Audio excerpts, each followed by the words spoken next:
Hey, Ronnie Dale, four-wheeling at westernaustralia.com. Welcome to another service video. This is the aftermath of the 120,000 kilometre service, and we're going to look at the axle again. We're going to look at a few other leaks I had. We're also going to provide you with some tips for general service, some things to look out for when you're out in the bush, and how to do some things out in the bush if you need to change a fuel filter and stuff like that. If you haven't watched the previous video, there is a link to it right here. I suggest you watch that one before you watch this one. But either way, you're going to get something out of this video. Tips and hints coming right up. We're now going to pull the bungs out of the diff. The bottom one where the magnet is, which catches all the little metal filings and shavings that come off from wear and tear. Last time there was a fair bit. This time we'll see how much there is. And it was coming from the... Set me up, mate.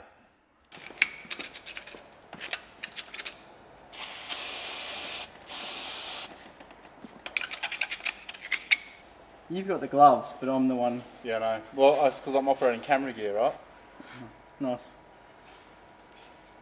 Do you want this rag? No, that's all right.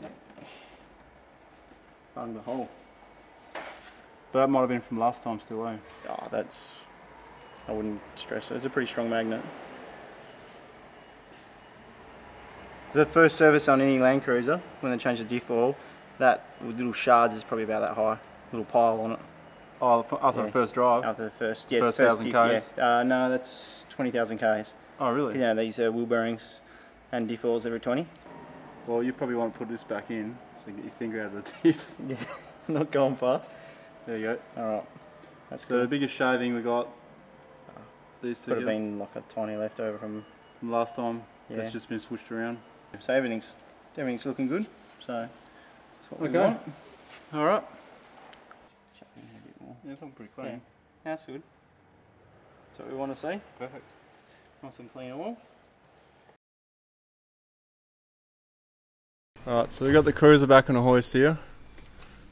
Never mind all those cable ties there. We still have a leak. And it looks quite significant now, so I think it's getting worse. Would you guys say this is getting worse? Yeah. Yeah, it's definitely still damp like it was last time, and if not worse yet. Yeah, it looks worse to me too. And that's why, people, I don't go and get a 2017 bonnet, because I have actual proper stuff I need to worry about. So it might be a whole new diff at some point, and then strengthen it before it goes in. Might have something to do with my suspension, but I'll talk about that at a later time, because it's something I'm trying to get sorted out. Now time to have a look at the axles to see how they've fared since last time, to see if the bearings actually have dirt in them again, because we had that problem last time. So we've now actually greased, well, not greased, sorry, we have put gasket glue around this O-ring, which is probably why it's a bit hard to get off now. There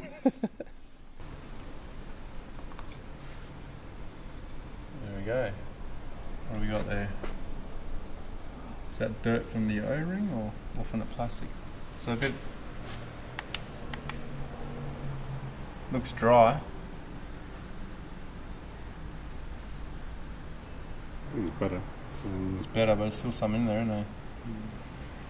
But is that from the plastic thing here? I think it's a bit of rust from the shaft. Okay. So we'll probably need to lube that shaft up then.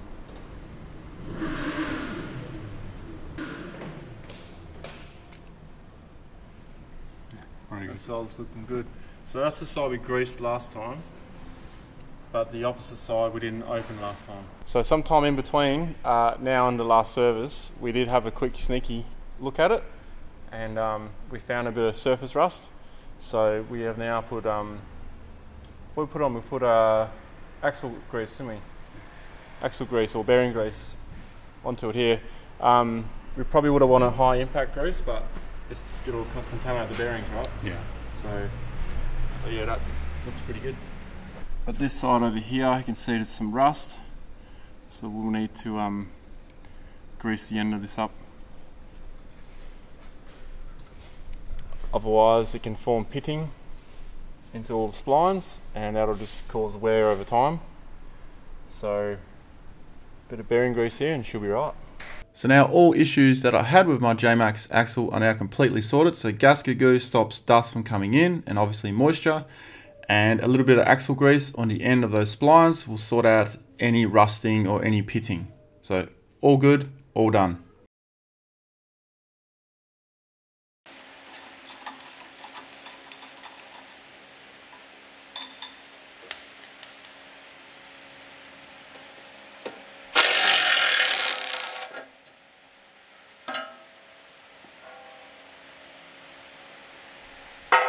Okay, bash plates off. Check that out. Heaps of grass and stuff stuck in between the two radiators. Now this is all from the Pilbara and the Kimberley. It's about time I give it a proper clean. Oh man, there's heaps up there.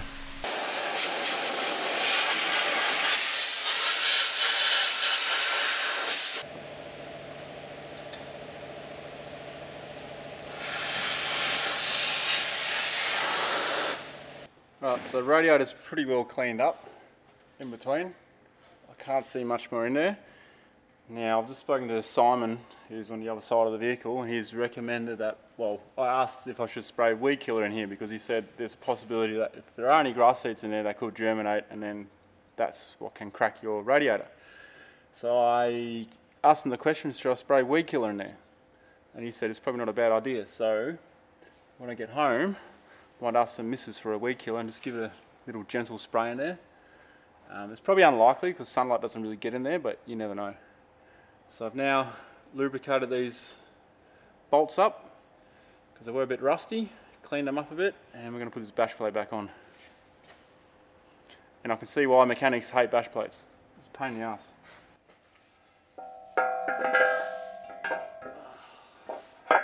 Real pain in the ass.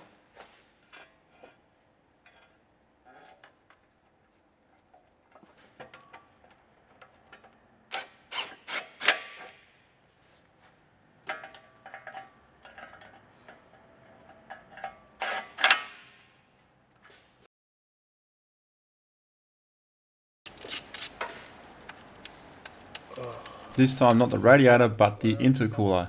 Now these are prone to getting a lot of stuff on because of the scoop. They'll just scoop everything in.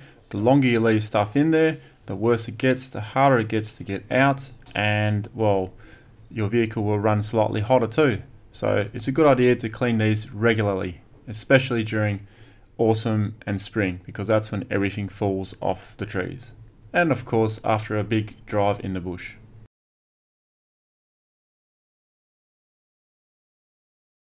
Another post-trip check is obviously all your mounting bolts, all the bolts on your chassis rail, anything that's bolted to it. Another thing, hoses. I've got some fuel hose at the back here and it's actually starting to crack a bit. So it's something else I'm going to have to look into replacing. But I'm going to change one of these tanks to a water tank soon, but still kind of maintain my fuel capacity. More to come on that later.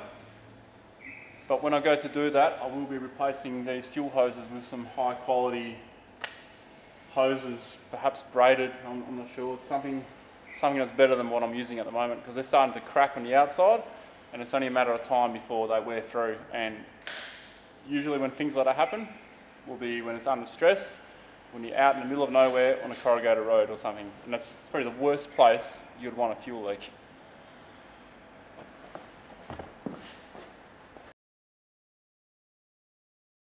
$79.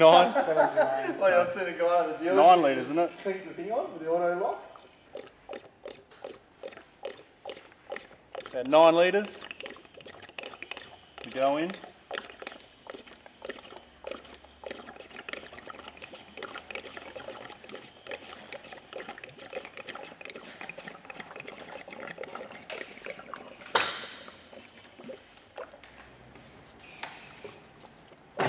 So when you drop oil in, most bottles will have an indicator of how much is left in the bottle. We know it takes 9 litres, but I'm going to go down to 2, and then we'll see how we go. It's easier to add a bit more than have to drain it out of the sump. Yeah, I know that too well. Did that with a Jeep. That's the other thing. If you on your dipstick, if it shows low, it doesn't mean that out of your 9 litres you're down to like 2 litres. It means that you're down to like 8 litres or something. So if you all of a sudden put too much in, you got too much, and then you got to pull the sump out, and you got hot oil going everywhere. I found that out the hard way. So we run the motor for a bit, and we are going to need to put more oil in it, but we're going to check the dipstick now. And I just asked Travis off camera if he's seen any common mistakes, just to see if I can give you guys some more content. And you have seen a common mistake with the dipstick, and yeah, I am actually guilty of that one too. Yeah. So I'll let you jump in. Yeah. So one thing what we'll say, guys, is first time you get the dipstick out, or get a little bit of oil on there, is lubricate this O-ring, the top seal. So what we're finding is that if you aren't checking the oil, it actually gets tight, or if it is tight to pull up, give it a twist and turn to get it up. Otherwise, you're not going to break the dipstick. The O-ring seal can get a bit dry and hard to get up. I've had that problem before. You're not giving an almighty heave and all of a sudden it comes out. Yeah. So these dipsticks are alright when they come out. Some cars, if they get caught and they're the wrong way, you end up snapping the dipstick. We're almost at the full mark. Okay, so another cup. Yeah, I reckon. It's about a cup. Yeah, you got to splash more again. Yep. Same old thing as well. How many times has anyone ever checked their engine or between servicing? When not often. Something wrong with the car, or it's got a noise or a light's on the dash. Right, so we're about to change our fuel filter now, or our secondary fuel filter. And we just had a discussion off camera, and there's a couple of things that we were talking about. And one is, should you go a fine filter as your secondary one, which is before your factory one, or should you go a coarser one? We've all come to the conclusion that go for a fine one, because then you've got a double chance of catching the small dirt. The other thing as well, with the secondary fuel filter, put it before your OME or your factory filter. I know you're in agreement with a lower micron to catch double chance to catch all the impurities, but as far as putting this before the OME or the factory filter? Yeah, look, the biggest reason on these vehicles is obviously the fuel flow, and obviously by having it as a pre-filter, we're still keeping a 12.5mm hose, so obviously we're running from one side of the engine bay over to the other, because real estate in here there's no space. Yeah. Yeah, so we're running a 12.5mm, versus if you go final filter, you have to drop down to 8mm, and that's where we see lots of problems with bad flow. So you're saying you got to drop down the hose size if you're putting it after the factory filter? Yeah, because obviously the rubber hose isn't going to seal on the barb you're pushing on. If you're trying to put a 12.5mm hose onto a 10mm barb, it's going to suck air, and that's a whole nother problem that you're going to have. So okay, I'm following you now. Yeah, so that's why we say 12.5 around here, hose, so it's really neat and tidy, and look, what have you done? 130,000 Ks and about that. No issues. I suppose while we're on it, let's talk about the air filter. This is in response to a lot of people saying, why do you put a sock on your vehicle because you're restricting the airflow? Well, yes, to a point you are, but what you're trying to do is when you're off-road, you're trying to stop stuff from going in through there so it goes in here, because then you're going to end up with the same problem here as... Well, I'm not sure actually what you might have seen as well. Did you get some footage of what the intercooler looked like? As in all the debris on it from the trees at your place? Yeah. Not having that sock on there, I mean, not that you drive around all day and every day with it, but all that stuff ends up in the bottom of the airbox. In the bottom of the airbox so as well. Then you risk more stuff. The turbo's sucking quite hard. So when you're driving through the bush and say if it's autumn or spring or something, you get a lot of leaves, dead leaves, live leaves, they're all going to go through there and get caught in here, and it happens to me every single time. But I'm starting to put one on now, because a lot of people think they only need it on if they're following other vehicles with dust, but it's actually to stop. You'd be surprised how much debris you actually do catch with it. Yeah, well, especially with the ram head. I mean, it's sucking it in, and I've hit a swarm of bees once in the Hilux, and my airbox is full of bees. And I suppose that comes down to doubling the filtration and making sure the engine's getting clean fuel, clean air. This one also acts as a water separation Yes. as Yeah, well. and the other reason, obviously, having it over there in a pre is you can see the clear glass bowl. Oh, on the bottom of this one, yeah. Yeah, and have you got that other one there? Yes, just on the bench there. See, Oh, yeah. with the dual battery setup, once you put a dual battery in a Landcruiser, the drain cock valve, you can't get to it now. Yeah, you can't. Like, so you want to catch it before. Yes, so you drain can it jump out out of of this your car, you can get a little light, you can have a look, clean the bowl off, have a look, you can drain it. Yeah, and this one you can see, that one you can't. You can't, yeah. I mean, literally, if you're going to undo this one, you might as well change the filter. Yeah. All right, shall we change this one? Yeah, we'll get into it and change that. All right, guys, so we've just removed the airbox so we can see a better view of changing the filter. Quick little tip is where the micron rating is on your old filter. Just grab the new one we're going to put in. So this is for the fuel manager kit. Yeah. Yeah. The filter is keyed into the head, as in it'll only go in one spot. So if you keep an eye on where the old one come off, when you're putting the new one, you're going to get it back in the same place with ease. So if you want to hang on to that for me. And I'll just a large coarse plastic thread. Literally pull it straight down, straight up, and there's the aligning key for the filter head. So we'll tip this out into a container, see what comes out of it, and then we'll dress the new filter.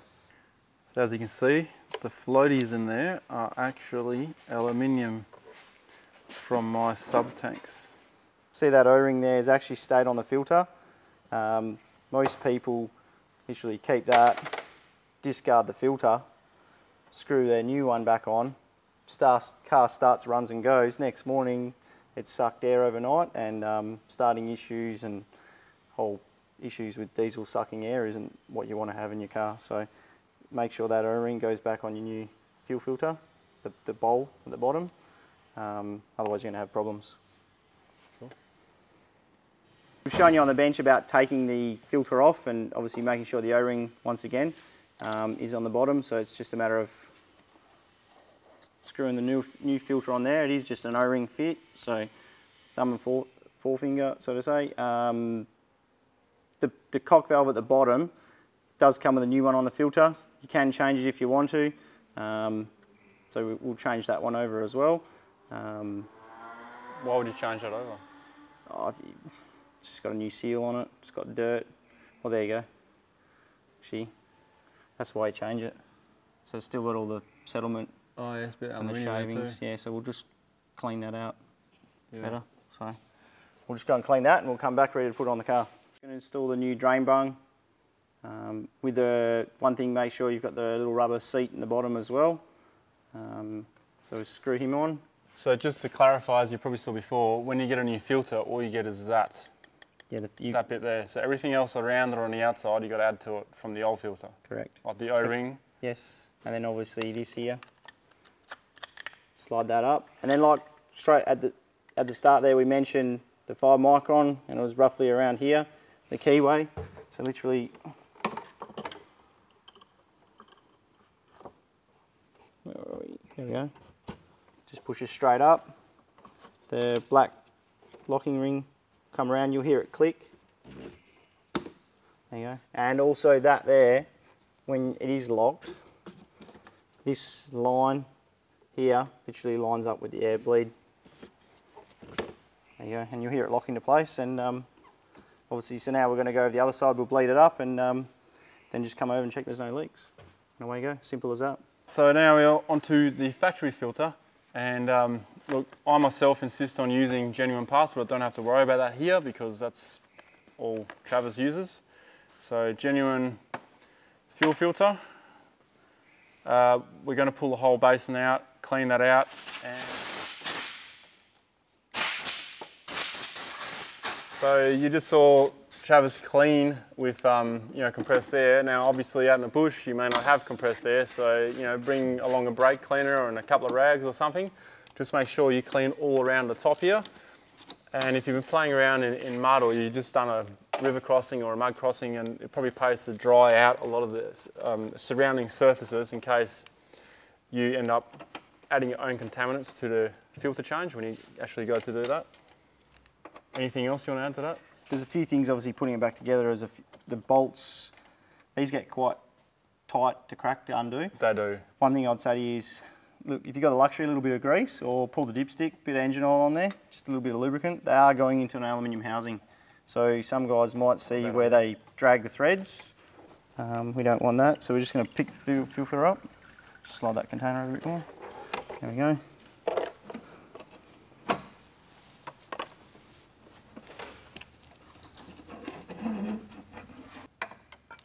Don't want to take that fully out of the car. As you can see, closer look in there, it's quite clean, it's good, that's what we want to see. Just because of the pre-filter? Yeah, because of the pre-filter. But yeah, if you still have got some really bad contaminant stuff, yeah, I mean if one filter's blocked, you're still going to force it through, depending on what micron rating you're running. But as you can see, there's no rust. That's something also we'd see in here if it's had water and it's left in there. Someone's just done the old pull the filter out, swap the filter over, and left all the old diesel and debris in the bottom. And this is the cock valve as well. This is the other one. You can't get to that inside the car when the dual battery setup's in there. So, or the other one we've seen is that's been cracked off from dual battery, a bad dual battery installation. But yeah, there's some of the things we've seen here. So we'll still give that a clean out now with some solvent, and we'll put it all back together. Both filters out, there's now no diesel in the line, and because we have a secondary filter on it, it's actually quite a pain to get all the fuel back through and get it, bleed all the air out of it. So Travis is now going to run us through how to do that. Done it with him a few times, but I'll let him explain it because he will know how to explain it better than me. But we're going to use an empty bottle, water bottle or Gatorade bottle, aren't we? Yeah, we're going to do it as if you're doing it at home or on the side of the tracks, or yeah. We've got the luxuries of a lot of things here, but jump in here. So just going to grab the feed supply line from the filter to the engine. It does have clips that you can pinch together. You don't need any tools. So just reach under the intercooler. Now obviously if it is a different make and model vehicle, it might be a little bit different, but the principle is still the same. Yeah, take off the supply hose, because then you'll get all the air. So we've got the hose out. Just going to curl it around. So from the lift pump, and then you'll be pumping for quite a while here. Yeah, so we'll fast forward this bit. We can start to hear the secondary filter filling up now. This is a good thing as well, because then you know your lift pump actually works. Because if we've had a few that have got dry seals, they don't pull fuel up. So if you actually run the car out of fuel, you're stuffed. Yeah. So what would you do then? Suck it through? Get your compressor out in a rag and try and lightly pressurise the tank, or... Oh yeah. Yeah, that's why the old hand primer bulb out of a boat is your best friend sometimes. Yeah, you can use it. If you have a boat. Oh, they're $10. I was just going to show you, they're really handy. Because you can start a siphon with it. You could actually put a, you can actually get a cheap $20 pump from Bunnings. Yeah, well some modern cars have an electric pump in the tank. Yeah, okay. Like your Rodeos, Colorados. Here we go. So see it coming through.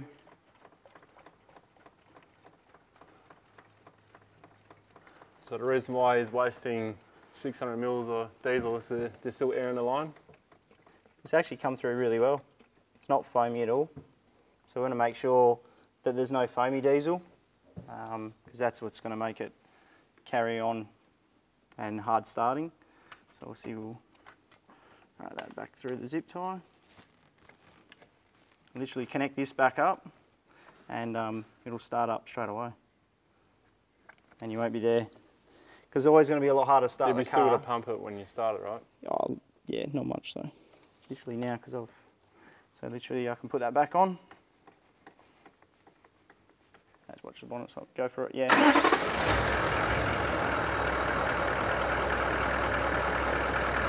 And there we go. Start it up, it's not knocking, carrying on, rattling. And then we'll just wash off the excess diesel around here. Check over there for leaks and stuff like that. Then obviously go for a bit of a road test and check it over. So now's a good time to check for diesel leaks. Correct. Basically for long. Well, yeah, and then... I don't think you heard me for that. Looks like Mountain Dew. Yes, so obviously once you've done that, go leave it laying around somewhere for someone to drink or do anything stupid with. Don't use a Mountain Dew bottle. Yeah. So, and that's why I'll say it's a good time now, obviously at the end of doing anything, if you give it all a quick wash, road test and recheck. So. That's bloody Harry. Thanks for watching. You can subscribe around here somewhere. If you have any more questions or anything like that, put them down in the comments below. If you'd like to support creation like this or future videos, even all the adventure videos, patreon.com/Ronnie Dahl. Thanks again for watching. See you next time.